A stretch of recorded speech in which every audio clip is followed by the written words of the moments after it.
So, welcome. That's episode number 6 of This Might Be Legal.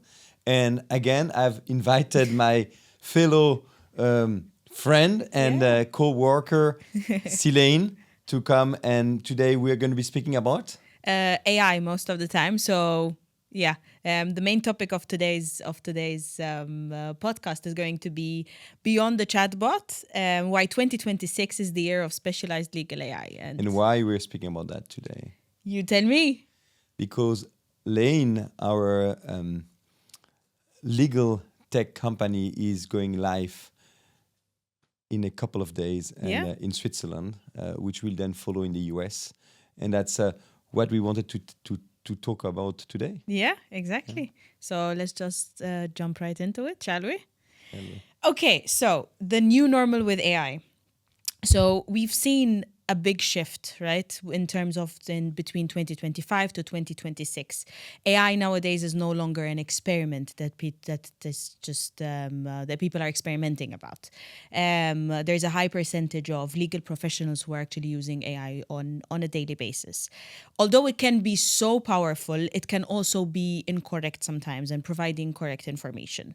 In a field in the law field where precision is basically the basic requirement, precision is a basic requirement in law.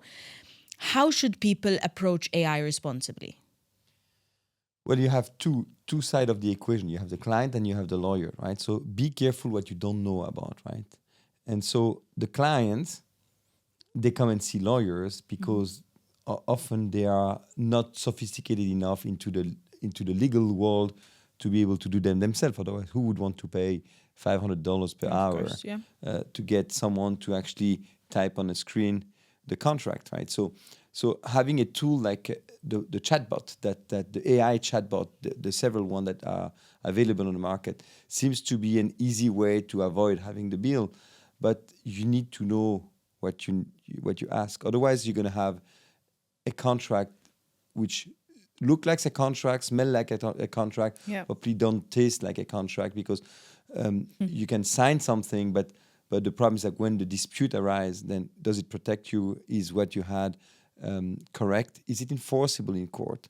It Yeah. is not. It's not the concept of I can put whatever I want in a contract. That's fine. No, you have certain legalities that you need to have and certain provision of the law which are mandatory, so you cannot deviate from them. Yeah. And you have principle of law, right? So it's not just taking an ideas and drafting it correctly in an organized manner that makes a contract. A contract needs to follow certain legalities, right? As I Yeah. said. No, absolutely. And that's for the client side. For the lawyer side, I think the chatbots are great, but they pose two problems. First, confidentiality of duties of information, of client related information. So you need to make sure that as a lawyer that you don't breach that confidentiality. It's a criminal matter, so you cannot just use chatbots, normal chatbots, that will then use that information to train a model where you put Yeah. names, references to a case, or even not even the addresses, but enough information that people can identify what you're working on. And that is firstly problematic. But then you can try to use AI to pre-draft a contract without so much information that you will then fill in later on. But try to actually prompt a full contract with the existing chatbot, even with GPT or Claude. The outcome is not great. It's not precise. So what you have to do then is to copy paste it and then try to go clause by clause and reprompt it manually, which you succeed doing this. It does goes a bit faster, but it's still not a very natural flow. So the idea would be to have a full flow where you can stay and then you can speak, you can instruct the same thing you would instruct an associate, or a client will tell a lawyer what he wants to do, and then stay there and then get at the end your full documents perfectly done, that you can still then fine tune here and there. And the idea is to replicate the way lawyers work. A lawyer comes he collect information from the Yeah. clients, he speak to his young associate, he instruct him, the young associate does a pre-draft, then it goes back to the partners. The partners review it, validate it, and then send it to the end client. And here, that entire human process shall become somehow a commodity. And why is that? Not because you want to replace humans, but you want to replace the annoying part of that legal job, which is collecting information, putting them in order, Yeah. and then manually have to draft the documents as if you were still in middle age, and then you had to actually, write or copy, handwriting things. It takes time, and then of course you charge a client for that time, and what is unfortunate is that the clients do not see much value in that. So they Of course. they complain. But it still takes time, right? It And still takes takes time. you time. Like as a lawyer, it still takes you time, like to do the research, to go back and to do the internal and administrative stuff. But at the same time, as in obviously, like the client from his side doesn't see much value. And of course that's an equation that has never worked. So as a lawyer, you need to do, of course, valuable advice, Yeah. but then you need to actually document your advice, right? So it can be, we speak about a legal action you want to do, or a contract you want to do, and I give you a trick to do that, and we speak, and that's my strategy, my legal strategy towards you. That there you see value, but then I need to implement it. I need to actually go back to my screen and draft it. And there, as a client, you don't see so much value in that. You see, often we hear, but it's copy paste. You've done that so many times. Yeah. Why you charge me? Yeah. From the lawyer side, I have a rent to pay, I have employee to pay, I Yeah. have insurances to pay, I have so many other things to pay, fee earners, non-fee earners. The what I pay does not depend on whether the particular work I do is high value or low value to clients. My bills are always the same. Yes, My of course. rent does not increase or decrease because so you have to have this average hourly rate, which makes people unhappy. Yeah. So technology now is really allow this to change, right? To get all that human processes, all these human processes that have been developed so far because technology did not exist, have been developed for a world that does not exist anymore. And the world is a world of everything must be immediate. It must be everything must be more affordable. Yeah. But at the same time, everything still needs to be precise, correct, because you can cut as much as you want your bill as a lawyer. You never cut your liability. Yeah, obviously. So how can you answer that equation that is mathematically impossible? On the one side, to make things much faster, much more immediate and affordable for clients, and make sure that lawyers actually margin much better. And by margining much better, I mean cutting their cost and increasing their rate. And that's mathematically seems impossible, but technologically it's possible. And that's what Laine is offering. So it's the value for time ratio that Laine is solving. Am I correct? And you're right. And then lawyers should no longer charge by the time, but they should charge by the value of the work they do. Because, see, when you do manually a realignment of document, and you fight with sometimes your document bugs, and you realign the terms, and you have to reread these 80 pages, and it takes you 5 hours. Formatting.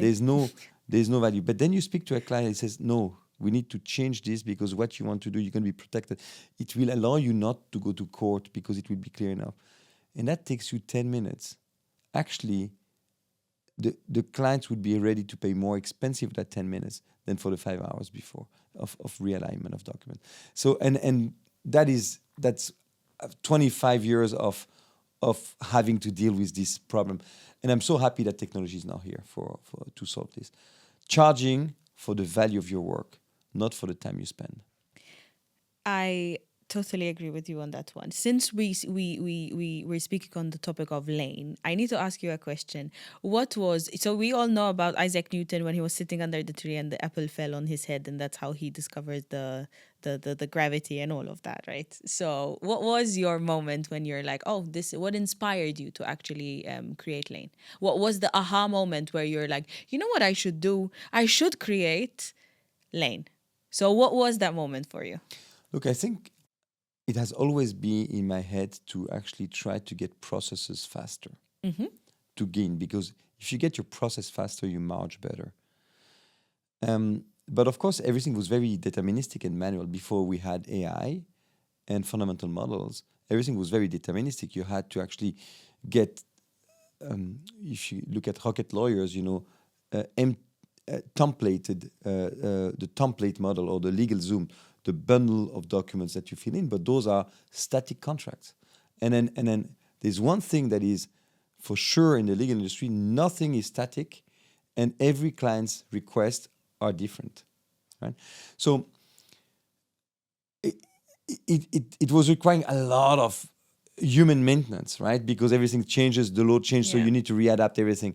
Then we saw IBM Watson and machine learning, and then that is when I said, oh, Wait a second. don't turn me on, Wait a minute. don't turn me on, don't get there, and Don't tempt me with a good time. yes. That's how we say So it. and then GPT came, and as the way of knowing how to draft automatically by instruction was that one. Of course, it's not enough. Yeah. The pure chatbot are not doing things which is enough.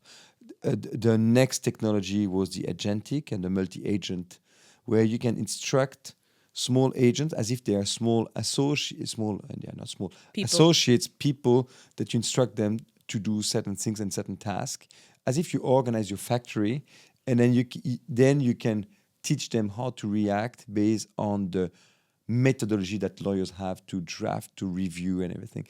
And that works wonderfully well together, because they start self-learning. And it solves another problem. Ask me which problem. Which problem would that be? Thank you for the question. There's something which I've noticed is a lot of lawyers quit the profession. They come, they study so hard, they work, they all want to work for large law firm, and then all of a sudden they decide to do something else, and not necessarily becoming an in-house, but becoming a yoga teacher, becoming a cook is something really different. And it's not that they don't like the legal industry or they don't like being a lawyer. They don't like the processes. It's tiring. At 5 p.m., the client says, but we need urgently a legal opinion for this. There's an urgent thing, or we need urgently to have a review of that prospectus. And those are complex things to do. And as much as humans are great people, we're very intelligent. We not only are we intelligent because we're the one developing those technology, but there's a maximum capacity of the way your fingers type, and the way you think, and the way your colleague react. And the only way to make that thing goes much faster was technology. Same thing with sprint running. Sprint running, I'm 50. Wow, you don't even look like you're 50. Thank you. I was waiting for it. I'm 50, but when I was young, I don't remember who was the world champion of sprint running, but he was doing something like 9 seconds and so.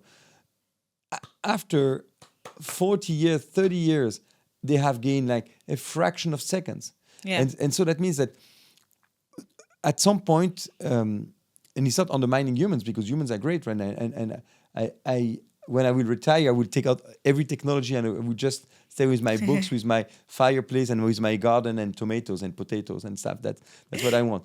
No Wi-Fi. But I must say that we have that limitation to some extent. And the same thing with working. So it's, without technology, it's as if you're training as a sprint run with your leg. You can always improve the processes, but at what effort to gain a fraction of seconds? With technology, you put bionic legs on you, right? So and then you can then do the sprint run in 3 seconds. Is that cheating? It might be cheating, but it might be cheating for sports or for competition. Yeah. But for when you want to deliver and give access to people to make sure that they have suitable documents, that whatever they've done is correct and they are protected, that they can actually get access to legal profession. you know how many people don't go see lawyers, and they try to do themselves, saying, Yeah. okay, well, I have enough template on Google, it's enough. More than 90% of people having legal needs don't see lawyers because it's impressive to go and see lawyers. You need to enter these law firms. They's full of books and stuff. You have the guy that comes and it looks like Napoleon, and I mean, it's impressive, right? So it usually comes with three associates in the room. You say, well, am I paying for all of those? Yeah. And I don't know. It's so people then find, okay, well, but am I going to have anything for the value of the money? Am I?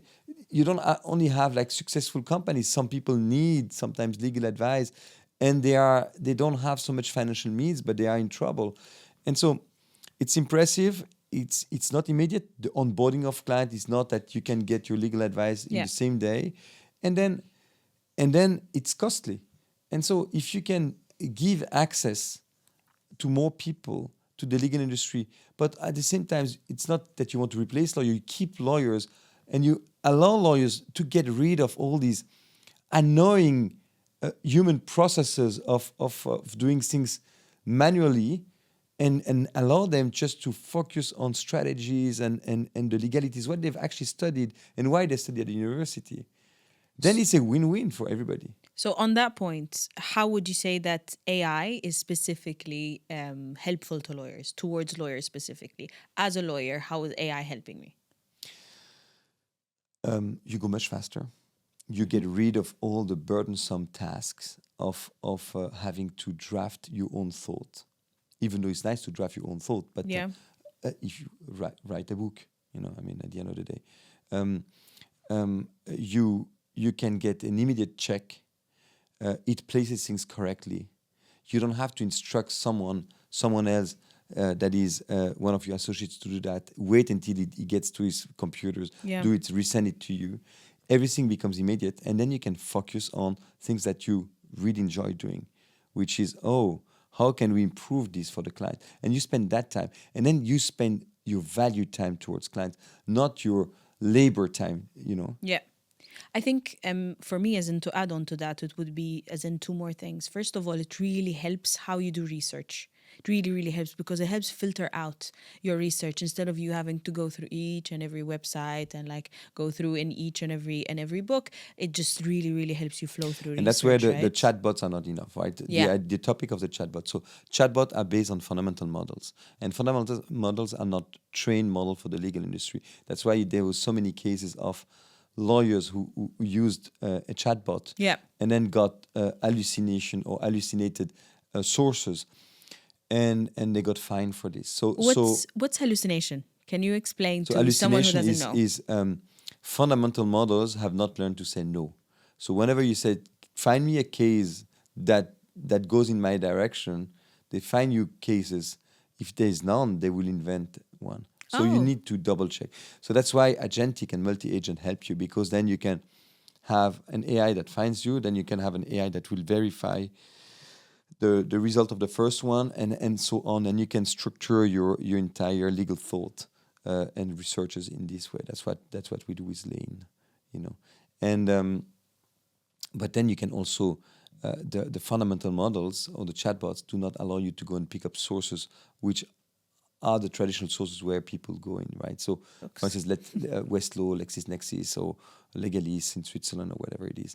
So being able to actually plug in one of these search engine, which are specialized, into your chatbot, not to train a system, but just to search in an organized way with the agent that you've trained.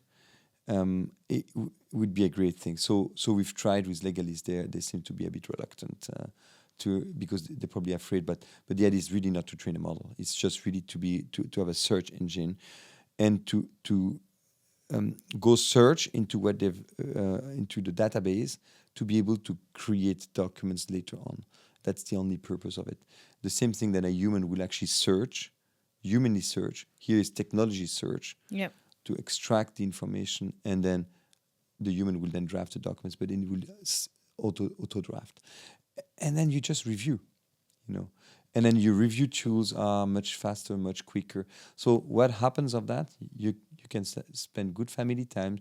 You don't need to work until 5 in the morning, spending your night in the office.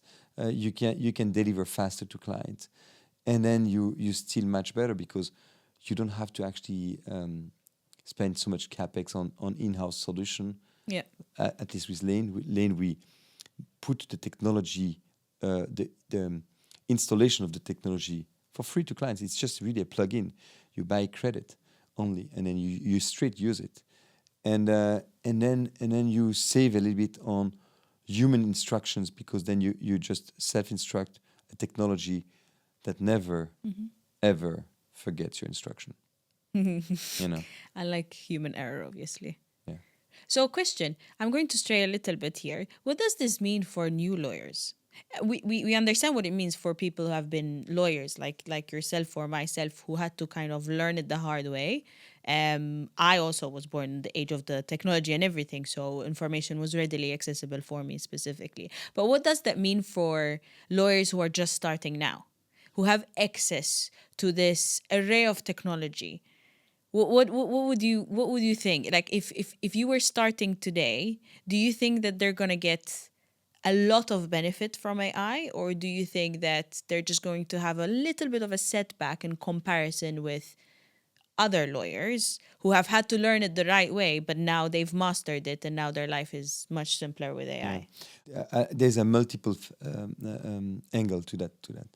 So universities have not trained young people to the change of but not only for lawyers, for doctors, for financial, everything where AI touches. Yeah. University did not. Their program have not really changed. So they've been trained on an old system. They come to the to the marketplace to find a job, and then all of a sudden AI is somehow replacing a bit the initial task of a lawyer, which were done by junior people. Yeah. And that's true. AI will replace, let's be honest, will do the job that younger people, junior people, junior associates will probably do. You know, and in the financial analysis, the same thing, right? So the consulting company is the same thing, right? So BCG, all the whole preparation of that AI will help. So there will be a point in time where people will have to think, wait, how do I adapt? How do I get in? So if you don't want to adapt, I think you die, right? It's like climate change. If you don't adapt, you die. But it's not the first time that those things happen, right? It's a big wave. It's a huge wave. It's a tsunami.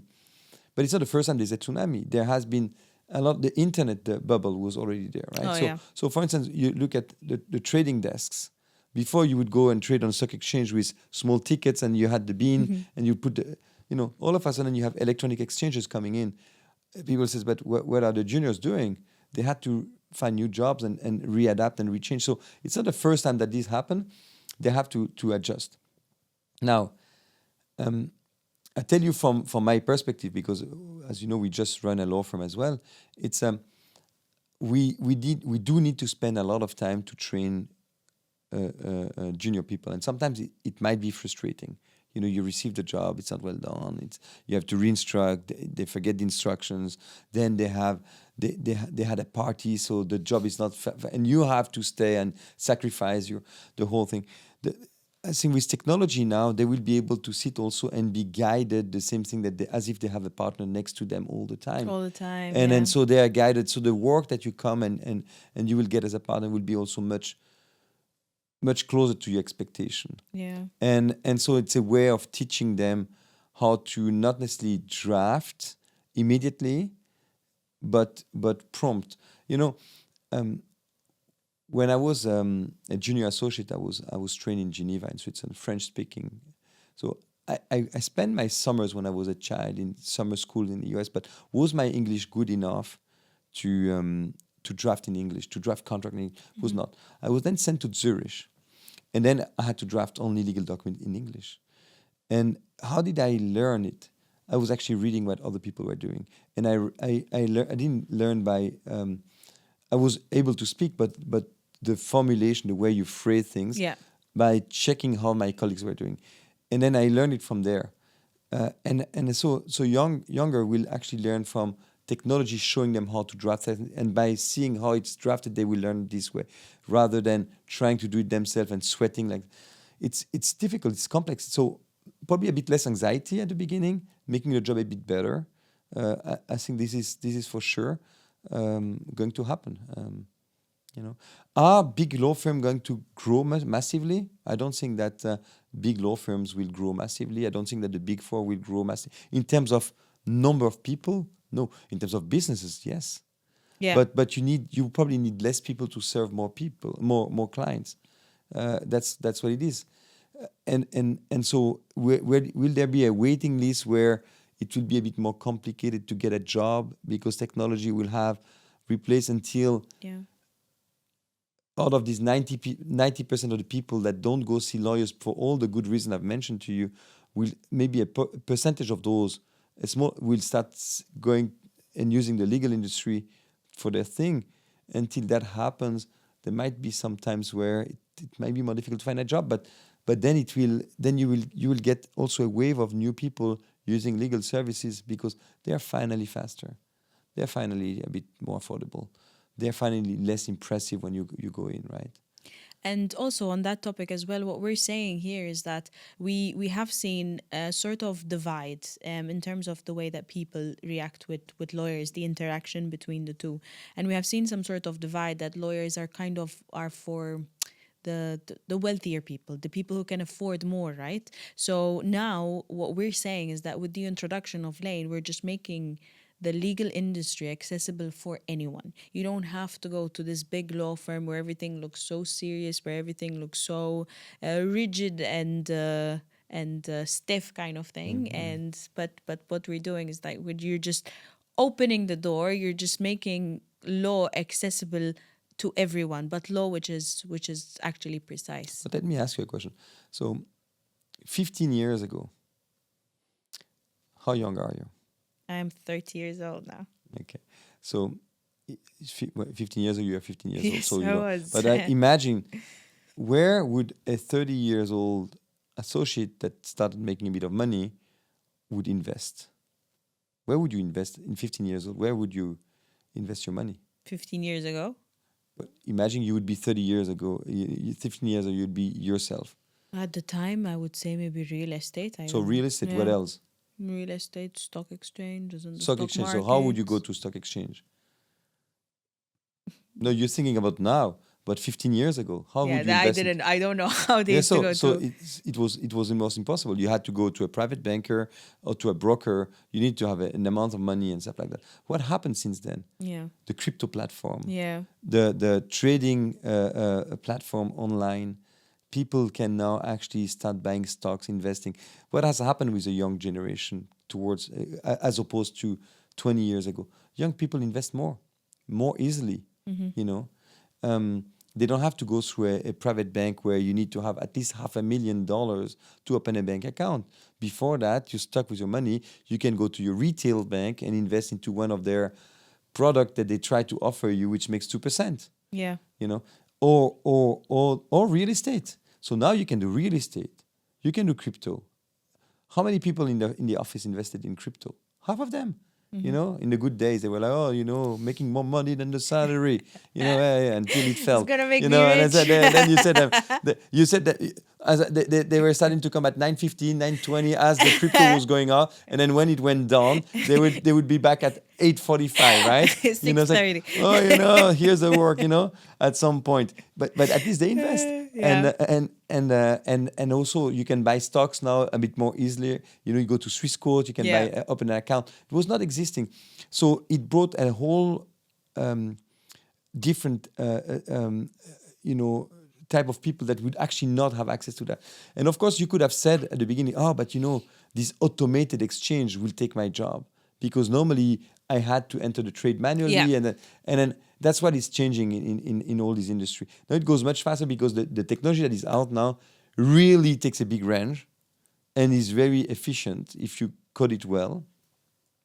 And that's basically what we have, right? So On that point, do you think that AI will always need a human at the end, like at the back end of it? that I don't know, but I think for a long while, yes, and especially in regulated industries.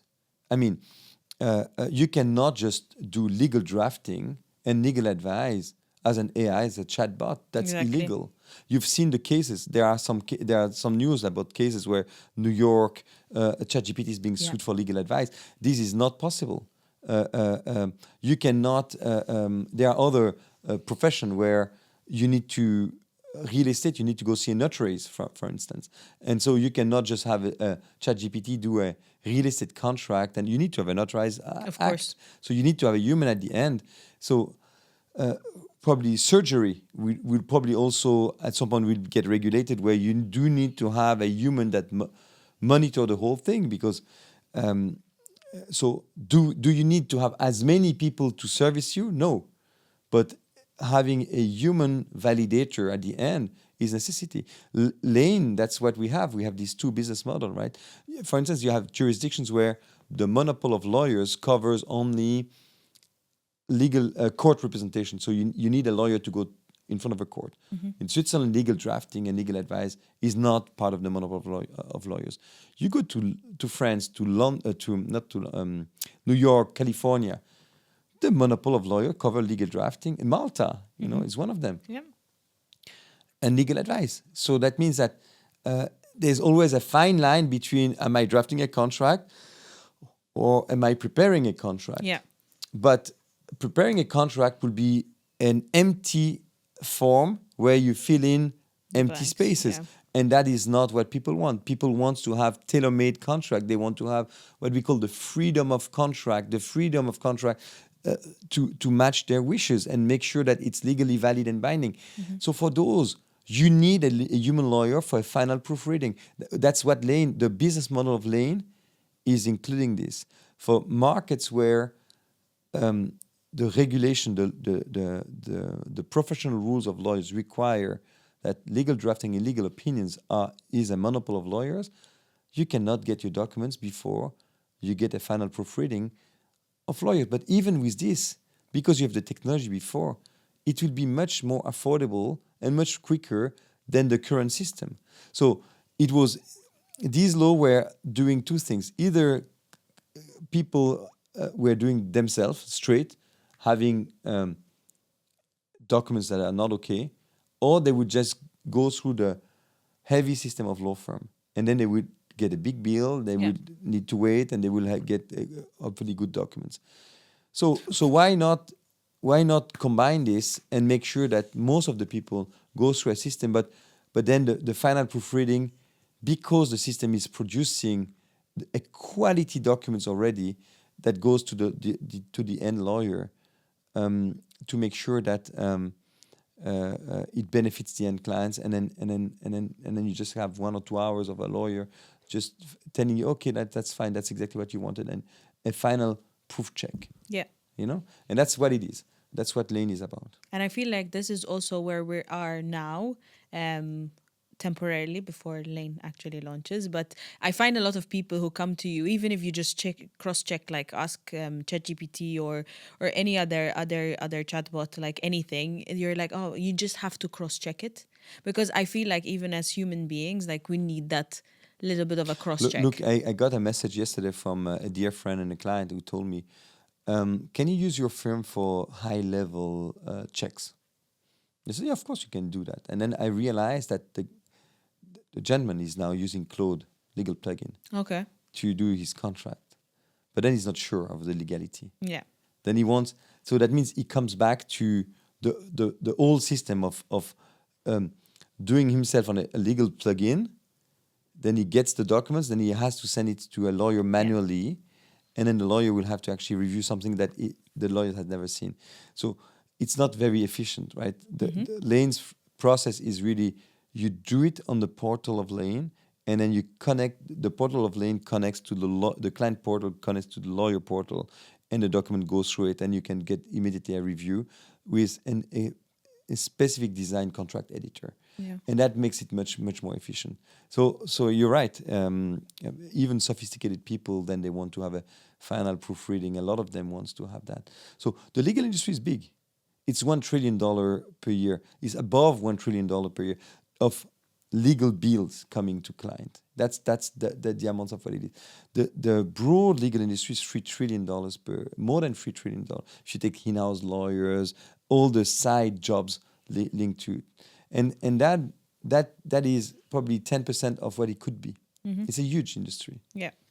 I totally agree with you. And this is like, I consider it as sometimes you try to do certain things yourself, and I find this that a lot of clients do that as well, that they try to do certain things themselves in order to avoid having such high legal bills. But in reality, if a client comes to you with a contract that is GPT or Claude generated, you have to go through that. So you have to take your time to actually go through that contract, then realize that, listen, this is going to take me way too much work, and then go back and actually just use your own anyway. So it just sometimes trying to be cheaper actually is more expensive. My dad so says you that. need to guide the clients to make sure that process is efficient, because it is true that sometimes when client says, I've done most of the work, just do a final proofreading, and you realize that most of the work that was done, because they don't know how to prompt or how to actually draft, is illegal.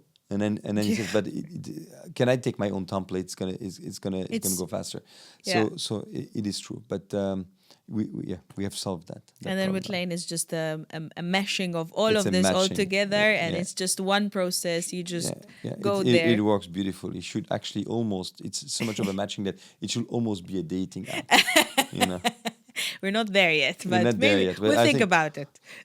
No, actually, we cannot do that because there's professional rules where you cannot date your client. But basically, it could almost be a dating app.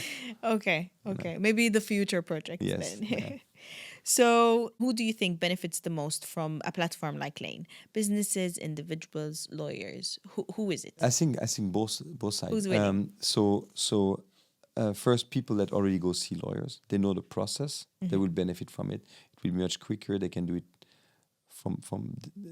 they don't have to actually take a car and go see lawyers or use a Zoom. They can do that straight there. And lawyers, tremendously lawyers as well. And again, in the firm we had so many people coming and going, and they're not going because we have bad relationship. There's a good atmosphere in the firm. A turnover. Yes, Just a normal turnover of even partners which have been appointed, and half of them have left because of the heaviness of the way lawyers work. Yeah. And then they say, I'm tired, I'm exhausted. And we even have one that made a platform for how to fight against work exhaustion. And because the legal industry is really, he was specialized in prospectuses and investment funds, and then having clients telling you on the Friday need for Monday, and then you need to spend your weekend to do that manually and adjust. There's so many terms, and not only in one document, but that needs to actually, the context touches all the documents, so you need to make sure that all the documents are aligned and stuff. And then exhausted, so she created a business of how to actually prevent burnout out of this, and that will benefit them, because technology now will really I don't want to repeat, but we really help them to focus on what is necessary. All that burdensome and heaviness will be done by technology straight away, and so you'll be able to treat. To deal with more clients per day, not being so tired, being able to go home at reasonable hours, and still charge the same at the end of the day, right? So and that's the beauty of technology. So I'm very grateful for Mark Zuckerberg and Altman and all these big guys thank you guys that you've saved life. Yeah, because the thing is, Laine is not here. You've said this before. I've heard you say it before. It's not here to actually replace the lawyer. It's actually like for us lawyers, like you have your own personal junior associate who's not costing you that much money, and it's actually attached to your hip all the time, and it's just doing your dirty work all the time. It's like you have your own personal assistant, which is absolutely fabulous. Who's smart, efficient, fast, probably smarter than you are, but it's great. Yeah. Okay. So I have a last couple of questions for you. So we're gonna look at the big picture in the future. So could AI help people make better legal decisions before problems even arise? It reminds me about that movie where you get arrested before you commit the crime. You know? Do you um, think AI is going to be eventually able to tell you whether you're more likely to win a case or not no, in the no, future? I think so. Or at least being able to assess the chance of you winning the case, or where you stand. Yeah. Sometimes, as you know, we use lawyers in other jurisdictions for clients, and Yeah. sometimes you get a bit frustrated because you need to file a case. They file a case, and then when it comes back, they say, "Yeah, but court generally don't allow this," and says, "But then why did we file the case? I mean, if you knew Yeah. it, why did you go for it? You know?" And so, being able to check certain things to see what are your chances in your strategies, yeah, that would be great. That is what we're going to work on, Laine, next year. Being able to have a pre-check of your litigation chances. So for arbitration, I mean, being able to pre-assess the outcome of a potential dispute. And the second thing is being able to actually work your litigation file before filing a pre-litigation preparation. And that is something that will help lawyers tremendously. You know, we have the lead counsel to a number of big cases, and sometimes there's so many binders, there's so many things, and you need to manually go through all of them and see manually discrepancies between statements and compare, and then that means the chance of a case often rely on you remembering. It's like how is it, memory? You know that game, memory, Yeah. that you remember that that binder says something, that binder says something. Is it matching, not matching? Yeah. And then you have to do that because you need to draw the attention also to the judge, Yeah. and or you need to answer to a counter argument from the opposing party, and it takes a lot of time if you want to do it well, and sometimes it's so expensive for clients, and so small cases which have a lot of facts but a smaller monetary value are very expensive to go through the entire litigation process because they require so much work. So AI will surely help there so much because you will be able to, for all the cases, go much faster in your analysis, go and ask the correct question. Does it mean that AI cannot do mistakes sometimes? It does. But do humans do mistakes sometimes? Yeah, They of do. course, we're You subject to know, human so error. of course says, but AI is hallucinating, whatever. But I'm telling you, how many lawyers or doctors or whatever have also sometimes their flaws, and they're tired and they missed something. Yeah. It happens, right? So it's a combination of the two. A technology going faster, and then having a way to reflect and say, oh, but I remember you said me this time, and why are you now saying this, all the things, right? But with agentic, it will learn each time, so it will improve each time. So what we have now is nothing compared to what we're going to have in 3 years, right? In terms of end result of legal tech tool.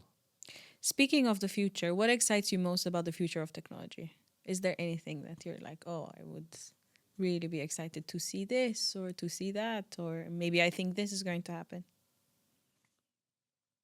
Oh, you know that I don't know. I don't know how to answer that question.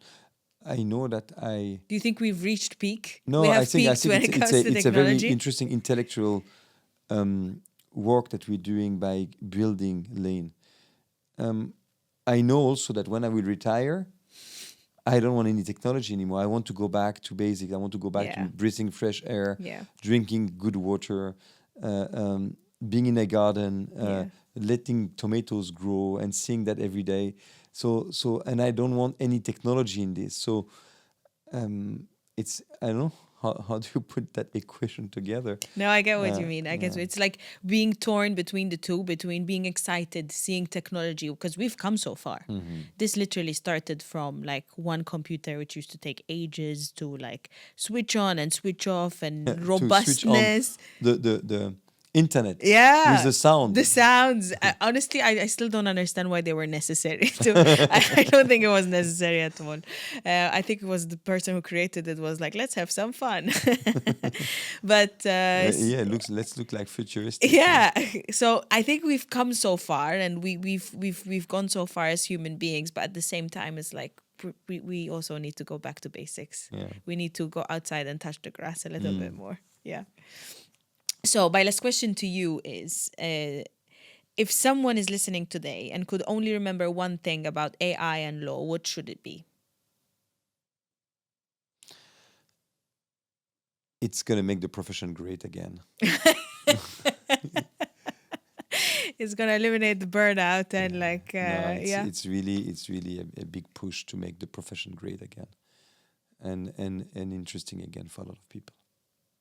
Because you will, as a client, not only rely on someone to do the work for you, but you will understand what he has done. AI will help client to better understand the problematic of what that needs to be done this way. Yeah. You know, so I think and it will then make them also understand why they have to actually go through that process. You know, so it will make the profession great again. Making law great again. Making law great again. That would be all the questions that I have for you today. Thank you so much for coming. You're always the first one who wants to participate, and you do great work. Thank you so much. Thank you for having me. Thank you. We're gonna have a next episode next month, and I wish you a beautiful end of March.